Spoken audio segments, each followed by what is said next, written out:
Oke, mahasiswa sekalian, kita akan segera mulaikan perkuliahan kita di hari ini, yaitu perkuliahan tentang metode dan teknik anak dengan gangguan emosional. Jadi mahasiswa sekalian, selamat pagi. Selamat bertemu kembali dalam mata kuliah metode dan teknik penanganan anak dengan gangguan emosi dan perilaku. Nah, sebelum kita membahas lebih dalam tentang metode dan teknik penanganan, ada baiknya buat Anda sekalian untuk memahami terlebih dahulu apa itu metode, apa itu teknik, dan siapa yang dimaksud dengan anak dengan gangguan emosional. Supaya Anda bisa betul-betul paham. Ya. Nah, jadi mahasiswa sekalian, dalam rangka menyelenggarakan pembelajaran di kelas, sangat penting sekali bagi guru dan bagi Anda sekalian, calon guru, untuk memahami definisi dari metode dan teknik pembelajaran. Mungkin Anda juga pernah mendengar istilah-istilah lain, yaitu model pembelajaran, strategi pembelajaran, pendekatan pembelajaran, ya. Namun pada kesempatan ini, sesuai dengan silabus mata kuliah, Ibu akan menjelaskan bagi Anda apa itu metode pembelajaran dan teknik pembelajaran. Apa perbedaannya? Jangan sampai ada guru-guru yang sudah mengajar di sekolah sampai hari ini belum bisa membedakan apa itu metode dan teknik, apa itu model pembelajaran, apa itu strategi pembelajaran. Semua istilah-istilah tersebut itu merupakan istilah-istilah dalam pembelajaran yang penting untuk dipahami oleh setiap guru. Nah, tentu saja dari pemahamannya bahwa teori dan praktik harus berjalan seiringan demi tercapainya sebuah pembelajaran dan proses belajar mengajar yang terarah. Jadi pemahaman terhadap istilah itu sangat penting supaya Anda ketika dalam prakteknya nanti sebagai guru, Anda tidak salah membuat, ya. Karena Anda sudah paham apa itu metode, apa itu teknik. Nah, banyak orang karena tidak paham dengan istilah, akhirnya ketika terjun dalam dunia praktek sebagai seorang guru, akhirnya mengalami kesulitan. Nah, jadi secara garis besar itu metode adalah prosedur pembelajaran yang difokuskan ke pencapaian tujuan. Sedangkan teknik pembelajaran adalah taktik atau merupakan penjabaran dari metode pembelajaran. Jadi teknik itu adalah cara yang dilakukan seorang guru dalam rangka mengimplementasikan suatu metode. Nah, jadi metode pembelajaran itu didefinisikan sebagai cara yang digunakan guru yang menjalankan fungsinya untuk mencapai tujuan pembelajaran. Jadi metode pembelajaran itu lebih bersifat prosedural, yaitu berisi tahapan-tahapan tertentu. Sedangkan teknik pembelajaran adalah cara yang digunakan yang bersifat implementatif. Dengan kata lain, metode yang dipilih oleh seorang guru mungkin bisa sama dengan guru yang lainnya. Tetapi bisa saja teknik yang digunakan itu berbeda. Jadi metode itu lebih bersifat prosedural. Kalau teknik itu bersifat implementatif. Kalau metode itu berisi tahapan-tahapan. Nah, sedangkan dalam teknik itu merupakan bagaimana seorang guru dapat mengimplementasikan suatu metode. Nah, lebih lanjut, metode pembelajaran itu adalah rencana pembelajaran yang mencakup penentuan dan penyusunan secara sistematis bahan yang akan diajarkan, serta kemungkinan pengadaan remedial dan bagaimana pengembangannya. Nah, pemilihan dan penyusunan bahan ajar secara sistematis dilakukan agar bahan ajar tersebut mudah diserap dan dikuasai oleh siswa. Jadi itu, lebih jelaskan kalau metode itu merupakan apa? Penentuan dan penyusunan secara sistematis bahan ajar yang akan diberikan untuk mencapai tujuan pembelajaran.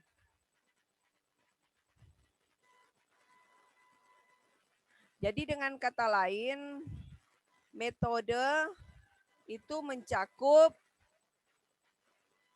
pemilihan dan penentuan bahan ajar, penyusunan serta kemungkinan mengadakan remedial dan pengembangan bahan ajar. Jadi kalau kita dalam dunia pendidikan khusus, kira-kira metode-metode pembelajaran apa yang sesuai, yang dapat kita lakukan untuk mencapai tujuan pembelajaran. Jadi semua disesuaikan dengan tujuan pembelajaran dan bahan ajar yang akan kita berikan. Nah, sedangkan teknik pembelajaran itu adalah alat atau media yang digunakan oleh guru untuk mengarahkan kegiatan pembelajaran ke arah tujuan yang ingin dicapai. Nah, jadi kalau teknik pembelajaran itu merupakan cara guru dalam menyampaikan bahan ajar yang telah disusun dalam sebuah metode. Jadi itu ya. Jadi teknik itu merupakan cara guru menyampaikan bahan ajar yang telah disusun ya berdasarkan metode yang telah ditentukan.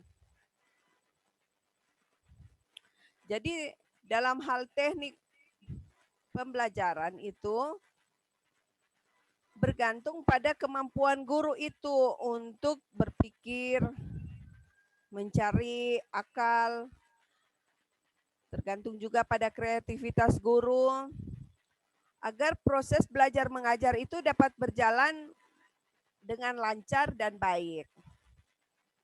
Nah, jadi dalam menentukan teknik pembelajaran, guru perlu untuk mempertimbangkan situasi kelas. Guru perlu pertimbangkan juga lingkungan. Bagaimana kondisi siswa, karakteristik siswa, serta kondisi-kondisi lainnya. Jangan sampai orang memilih teknik yang tidak sesuai dengan kondisi karakteristik siswa. Nah, dengan demikian, teknik pembelajaran itu digunakan oleh guru dapat bervariasi sekali. Jadi bisa satu metode tapi banyak teknik. Jadi di sini dibutuhkan kreativitas dari seorang guru. Jadi misalnya dalam rencana pembelajaran sama-sama menggunakan satu metode. Dua orang guru menyusun RPP menggunakan metode yang sama. Namun teknik penanganannya beda. Bisa seperti itu. Jadi untuk metode pembelajaran itu dapat digunakan berbeda-beda dengan teknik yang berbeda-beda. Tergantung pada faktor-faktor yang perlu dipertimbangkan tadi, yaitu situasi kelas, lingkungan sekolah, lingkungan kelas, bagaimana kondisi siswa yang akan kita tangani, yang akan kita bimbing, bagaimana karakteristik siswa, serta kondisi-kondisi lain yang perlu kita perhatikan. Seperti itu. Nah, dari uraian ini kita dapat mengatakan bahwa teknik pembelajaran adalah cara yang dilakukan oleh guru dalam pelaksanaan kegiatan belajar mengajar untuk memperoleh hasil yang optimal. Jadi teknik pembelajaran ditentukan berdasarkan metode yang digunakan. Dan metode itu disusun berdasarkan pendekatan yang dianut. Namun semua metode ini dipilih juga berdasarkan pokok bahasan dan tujuan yang ingin dicapai dalam pembelajaran. Jadi jangan tak putar ya. Jadi kalian pilih metode pembelajaran dulu, baru tentukan teknik. Nah, dalam teknik ini dibutuhkan kreativitas dari Anda. Itu karena teknik adalah cara yang dilakukan oleh guru. Ya, atau tadi dikatakan sebagai alat pencapaian tujuan, mengimplementasikan metode. Bagaimana cara Anda mengimplementasikan metode? Itulah yang dikatakan dengan teknik. Jadi apabila kita kaji kembali ya tentang apa itu metode dan teknik. Jadi metode dan teknik ini merupakan bagian dari strategi pembelajaran. Ya. Jadi strategi pembelajaran itu cara-cara yang akan digunakan oleh guru untuk memilih kegiatan yang digunakan selama proses pembelajaran. Itu tuh strategi pembelajaran. Jangan sampai Anda bilang, oh teknik dan metode, kok itu no tuh strategi, atau strategi itu metode no, atau teknik. Tidak seperti itu ya, karena Anda sudah belajar tentang definisi operasional dari istilah-istilah pembelajaran ini. Jadi jangan sampai Anda katakan itu sama. Nah, jadi kalau tadi sudah Ibu bahas secara terperinci ya, apa itu teknik, apa itu metode. Jadi sekarang Ibu mau tanya, mana lebih dulu, teknik atau metode yang ditentukan oleh guru? Metode, Ibu. Nah, bagus sekali ya. Jadi sudah paham ya, jadi guru menentukan dulu metode pembelajarannya apa, baru kita tentukan teknik. Demikian halnya nanti dalam tatap muka selanjutnya orang mau bahas bagaimana itu metode dan teknik penanganan anak dengan gangguan emosional. Metode apa yang akan orang gunakan dan teknik apa. Jadi misalnya metode bisa sama, tapi teknik bisa berbeda. Ya, teknik penanganan tergantung dari kreativitas Anda sendiri. Seperti itu. Jadi cukup jelas ya untuk istilah dari metode dan teknik pembelajaran. Nah, tugas terstruktur yaitu jelaskan perbedaan metode pembelajaran dan teknik pembelajaran. Berdasarkan apa yang sudah Ibu jelaskan ini, dan juga nanti Anda bisa tambah melihat dalam buku-buku referensi yang ada. Nah, sekarang kita masuk kepada anak dengan gangguan emosi dan perilaku. Siapa sih itu anak dengan gangguan emosi dan perilaku? Namun sebelum kita paham tentang anak dengan gangguan emosi dan perilaku, orang pahami dulu apa itu emosi dan perilaku. Nah, jadi emosi ini berasal dari bahasa Prancis. Emotion, dari kata dari bahasa Inggris emotion, bahasa Prancisnya émouvre, yang berarti kegembiraan. Selain itu, emosi dari bahasa Latin émover, yang berarti luar, dan mover yang berarti bergerak. Jadi ahli mengatakan bahwa emosi itu merupakan suatu hal yang dihasilkan oleh fisiologis yang menyebabkan munculnya reaksi emosi.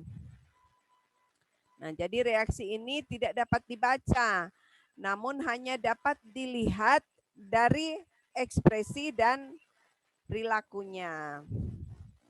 Jadi emosi itu merupakan respon terhadap suatu rangsangan yang menyebabkan perubahan fisiologis disertai perasaan yang kuat dan biasanya mengandung kemungkinan untuk meletus. Itu tuh emosi, respons. Nanti itu jenis-jenis emosi kita akan pelajari juga. Apa saja itu jenis-jenis emosi. Nah, respon yang demikian itu terjadi terhadap perasaan-perasaan eksternal maupun internal. Jadi kalau ada yang bilang itu emosi, oh sama dengan perasaan. Tidak ya, karena sangat jelas sekali bahwa perasaan itu merupakan bagian daripada emosi. Karena emosi itu lebih daripada sebuah perasaan. Karena kalau perasaan kan cuman sesuatu yang dari dalam. Namun kalau emosi itu merupakan respon yang terjadi terhadap perasaan-perasaan eksternal maupun internal. Jadi Anda ketika memahami tentang emosi, Anda bisa paham tentang bagaimana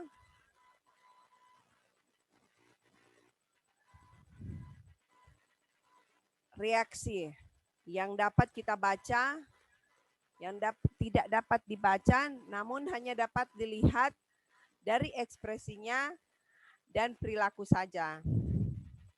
Jadi emosi itu merupakan suatu respon terhadap suatu rangsangan yang menyebabkan perubahan fisiologis yang disertai dengan perasaan yang kuat. Ya.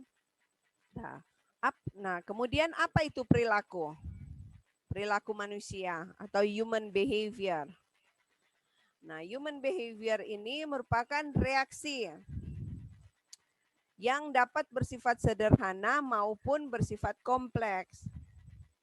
Jadi perilaku itu dalam pengertian yang luas itu meliputi perilaku yang nampak dan perilaku yang tidak nampak.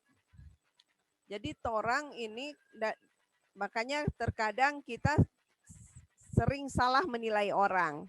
Ya kan, karena torang cuma melihat dan menilai orang itu dari luar. Sedangkan perilaku orang itu bukan cuma dari luar atau cuma overt behavior. Tapi juga ada perilaku-perilaku yang tidak nampak. Ya. Nah, kita tinggal 10 menit lagi ya karena Zoom Ibu tidak berbayar. Jadi Ibu kan coba cepat. Nah, jadi menurut ahli aliran behavior B.F. Skinner, dia mengatakan bahwa semua perilaku dapat dijelaskan oleh sebab-sebab lingkungan, bukan oleh kekuatan internal. Jadi perilaku itu dibedakan atas perilaku yang dialami atau innate behavior, perilaku operan atau operan behavior, ya. Jadi perilaku innate behavior, perilaku yang dialami itu disebut juga responden behavior, yaitu perilaku yang ditimbulkan oleh stimulus yang jelas. Jadi perilaku yang bersifat refleksif. Nah, sedangkan operan behavior, perilaku operan, itu perilaku yang ditimbulkan oleh stimulus yang tidak diketahui, tetapi semata-mata ditimbulkan oleh organisme itu sendiri. Jadi perilaku operan belum tentu didahului oleh stimulus dari luar. Jadi kadang kan kita dalam berperilaku karena ada rangsangan dari luar. Namun juga terkadang kita berperilaku karena ada sesuatu yang timbul dari dalam yang tidak kita ketahui. Nah, sekarang kita masuk pada jenis-jenis gangguan emosi dan perilaku. Nah, kalau gangguan emosi itu adalah jenis gangguan emosional pada anak, yaitu pertama dalam hal hubungan dengan sosial dan lingkungan, anak dengan tidak mampu memiliki gangguan dalam hal kemampuan belajar, anak dengan memiliki gangguan kurang mampu menjalin hubungan, perasaan yang tidak normal, mood yang sering terganggu, dan hal-hal lain yang menimbulkan emosi kecemasan. Nah, ada banyak hal yang menyebabkan anak memiliki gangguan-gangguan tersebut. Ada juga anak dengan gangguan emosional yang bersifat pada anak yang obsesif kompulsif. Nah, kalau gangguan perilaku, ada jenis anak dengan gangguan pemberontakan oposisional. Ya, ada dengan gangguan attention deficit hyperactive disorder atau ADHD. Itu yang anak yang mengalami gangguan perilaku, emosi dan perilaku, atau yang kita kenal dengan anak autis. Nah, jadi bagaimana kita sebagai guru menangani akan hal tersebut? Nanti Ibu akan, karena waktu sudah mau habis, kita akan membahas ini dalam tatap muka selanjutnya tentang gangguan-gangguan emosi dan perilaku. Jadi untuk tugas terstruktur kali ini hanya 2, yaitu Anda menjelaskan tentang perbedaan metode pembelajaran dan teknik pembelajaran. Anda juga menjelaskan definisi operasional dari emosi dan perilaku, serta anak dengan gangguan emosi dan perilaku. Hanya definisinya saja. Nanti untuk pembahasan yang lebih lanjut dan lebih dalam tentang anak dengan gangguan emosi dan perilaku, kita akan lakukan pada tatap muka selanjutnya. Jadi oke ya mahasiswa ya.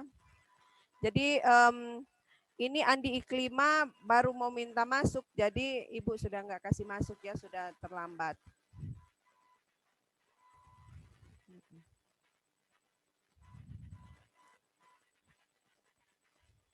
Coba tolong di screenshot siapa-siapa yang hadir dan nanti isi daftar hadir.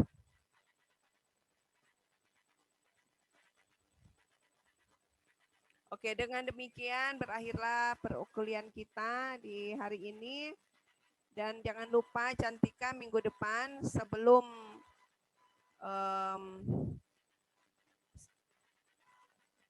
ini tolong disampaikan kepada Ibu ya, sebelum mata kuliah, masih satu hari sebelum ada mata kuliah ini, disampaikan ke Ibu.